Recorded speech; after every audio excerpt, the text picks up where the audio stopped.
আসসালামু আলাইকুম। আজকের বিষয় অপ্রতিসম অ্যালকিন কি উদাহরণ সহ মার্কনিভের সূত্রটি বর্ণনা করো। তাহলে অ্যালকিন বলতে আমরা কি বুঝি? অ্যালকিন বলতে আমরা বুঝি কার্বন কার্বন দ্বিবন্ধনযুক্ত যে যৌগটা সেগুলোকে আমরা বলি অ্যালকিন।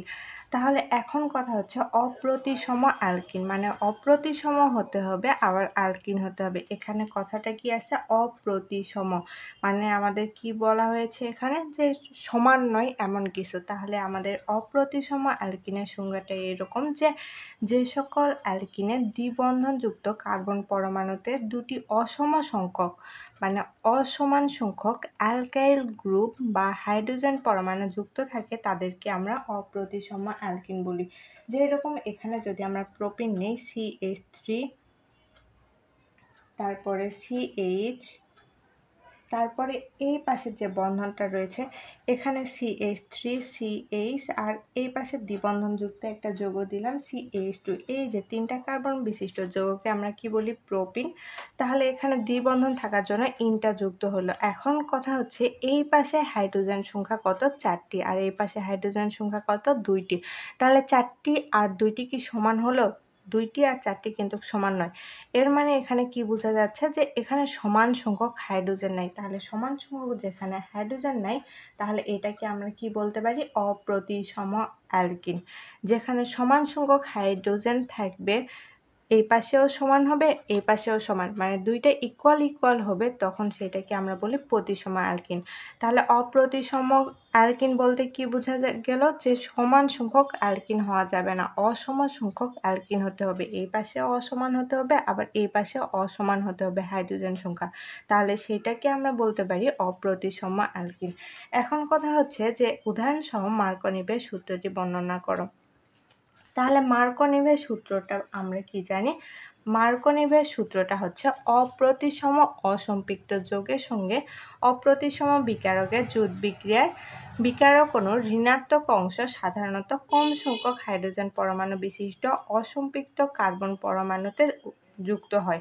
তাহলে এখানে আমাদের কথাটা কি ছিল? যে অপ্রতিসম হতে হবে আবার অসম্পৃক্ত হতে হবে। তাহলে অপ্রতিসম অসম্পৃক্ত যৌগের সঙ্গে আবার যেই যৌগটা আমরা নিব শুধুমাত্র একটা অপ্রতিসম হলে হবে না, দুইটাই অপ্রতিসম হতে হবে। তাহলে অপ্রতিসম অসম্পৃক্ত যৌগের সঙ্গে আবার আমাদের যেই যৌগটা থাকবে সেটা আবারও অপ্রতিসম বিকারক হতে হবে। তাহলে অপ্রতিসম অসম্পৃক্ত যৌগের সঙ্গে অপ্রতিসম বিকারকের বিক্রিয়ায় বিকারক অণুর ঋণাত্মক অংশ। তাহলে বিকারক অণু এখানে যদি আমরা উদাহরণটা দেখি তাহলে আমাদের কিরকম আসবে? ধরে নিলাম এখানে একটা অপ্রতিসম অ্যালকিন, ওখানে কি ছিল? প্রোপেন ছিল। তাহলে এখানেও আমরা প্রোপেনটা নিয়েই কাজ করি। প্রোপেনটা যদি আমরা নেই CH3 bond CH double bond CH2, তাহলে এটা একটা অ্যালকিন না? যেহেতু এখানে 2 কার্বন বিশিষ্ট দ্বিবন্ধনযুক্ত যৌগ আছে আর এখানে আমাদের 3টা কার্বন বিশিষ্ট যৌগ রয়েছে। তাহলে এই পাশে কার্বন সংখ্যা কত? এই পাশে কার্বন সংখ্যা, যেহেতু এই পাশ নিয়ে আলোচনা করছি তাহলে এখানে কার্বন সংখ্যা আমাদের এই পাশের অংশটা 4টা কার্বন সংখ্যা আর এই পাশের অংশ 2টা হাইড্রোজেন সংখ্যা। এখানে কার্বন সংখ্যা নয়, এখানে হাইড্রোজেন সংখ্যা। তাহলে এই পাশে আর এই পাশে যে যৌগগুলো রয়েছে সেগুলো কিন্তু সমান নয়। তাহলে এখানে সমান না হওয়ার কারণে এখানে এটাকে আমরা কি বলতে পারি? অপ্রতিসম যৌগ, অপ্রতিসম। তাহলে অপ্রতিসম এই অসম্পৃক্ত যৌগের সঙ্গে আমাদের আবারও যে যৌগটা নিব সেই যৌগটা আবারও কি হতে হবে? অপ্রতিসম বিকারক হতে হবে। তাহলে অপ্রতিসম বিকারক HBr, এখানে H যেটা আছে সেটা কি? এখানে যদি একটু H আর Brটাকে ভেঙে লিখি তাহলে এখানে কি? এই Hটা তড়িৎ ধনাত্মক মৌল বা তড়িৎ ধনাত্মক যৌগ আর এইটা কি? Brটা কি? তড়িৎ ঋণাত্মক যৌগ। তাহলে তড়িৎ ঋণাত্মকতার যে পার্থক্যটা সেইটা হচ্ছে ব্রোমিনের বেশি। যখন ব্রোমিনের বেশি তখন ব্রোমিন কি করবে? নিচের দিকে ইলেকট্রন টেনে নেওয়ার চেষ্টা করবে। এই কার থেকে ইলেকট্রন নিয়ে নেবে? এই হাইড্রোজেনটার থেকে ইলেকট্রন নিয়ে নেবে। যখন হাইড্রোজেনের থেকে ইলেকট্রন নিয়ে নেবে তখন হাইড্রোজেনের এখানে কি চিহ্ন আসবে? প্লাস চিহ্ন, মানে হাইড্রোজেন হয়ে যাবে তড়িৎ ধনাত্মক বা পজিটিভ, আর এখানে ব্রোমিনটা কি হবে? তড়িৎ ঋণাত্মক।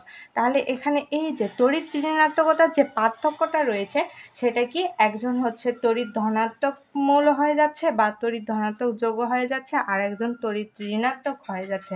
তাহলে এই যে এখানে দুইটার চার্জ কিন্তু ভিন্ন, যেহেতু চার্জ সংখ্যা ভিন্ন, তাহলে এইটা কি? আমরা এটাকে বলতে পারি অপ্রতিসম বিকারক। তাহলে অপ্রতিসম অসম্পৃক্ত যৌগ, এটা কি? যৌগ। তাহলে এই যৌগ 3 কার্বন বিশিষ্ট যৌগ। 3 কার্বন বিশিষ্ট যৌগকে আমরা কি বলি? প্রোপিন। যেহেতু 3 কার্বন থাকলে সেটাকে আমরা বলি প্রোপ। আর এখানে 2 নম্বর কার্বনে একটা কি আছে? যে 1 নম্বর কার্বনে দ্বিবন্ধন আছে, এই দ্বিবন্ধন থাকার কারণে এটাকে কি বলি? ইন। তাহলে প্রোপিন এই অপ্রতিসম যৌগের সাথে আমরা কি যুক্ত করে দিলাম? অপ্রতিসম বিকারক যুক্ত করে দিলাম।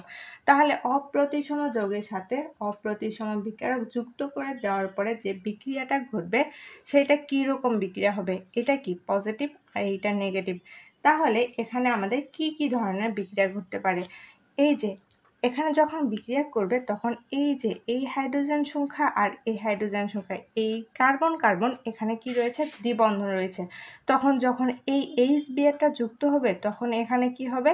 এই দ্বিবন্ধনীটা ভেঙে যাবে। যখন দ্বিবন্ধনী ভেঙে যাবে তখন এখানে কি হবে? CH3 bond CH bond CH2। এখন কথা হচ্ছে এই এখানে দুইটা যৌগ রয়েছে। কি কি যৌগ?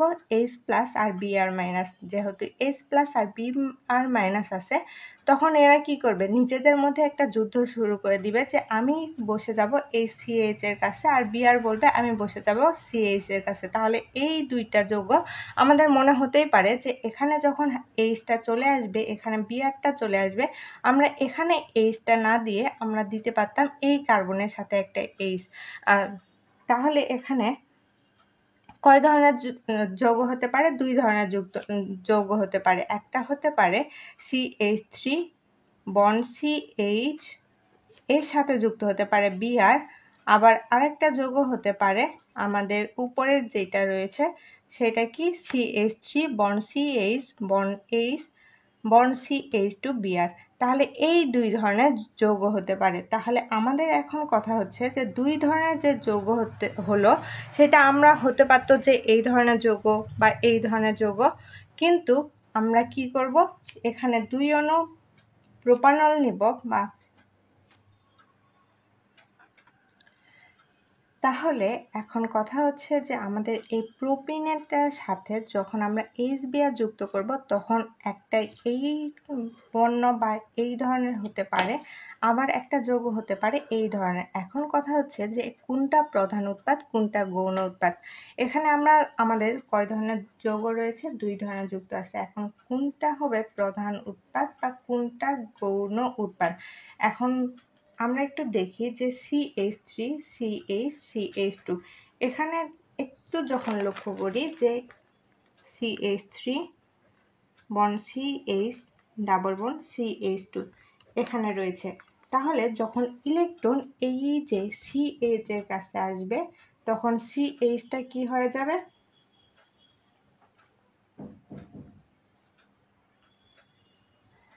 মাইনাস হয়ে যাবে, বা আমরা এটাকে বলতে পারি তড়িৎ ঋণাত্মক। আর তখন যখন তড়িৎ ঋণাত্মক হবে তখন এই যে CH, এই CH আর এই CH এর কাছে একটা কি থাকে? পাই বন্ধন থাকে। এই পাই বন্ধনটা কোথায় চলে যাবে? এই CH এর কাছে।